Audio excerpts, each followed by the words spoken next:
देखो आज्ञा मु विगत शनिवार दिन झारसुगुड़ा सीडीएमओ ऑफिस सामने मु प्रतिवाद रे बसी तार कारण है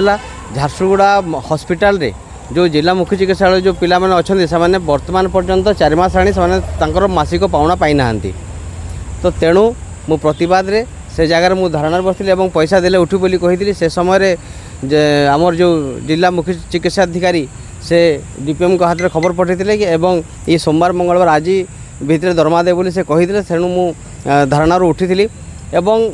मो कहवा कथा आमर तो किसी डिमांड नहीं तुम पिला को चाकरी दौच तो से चाकरी जदि दौच पिला को कम से कम ठीक समय दरमाटा दे दियो। आउ गोटे मु कहबी ओडिशा सारा सारा राज्य रे जो ठिका संस्था जो सब अच्छा से ठिका संस्था कर्मचारी मान को शोषण करुँच आ ठिका संस्थांकर हाथ बारिश साइज जिला प्रशासन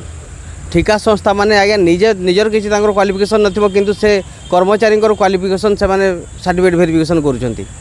अत्यंत दुखर कथा आज्ञा एवं जो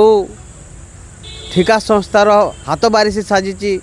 विभाग से विभाग मान को राज्य सरकार को आपण माध्यम अनुरोध करी कि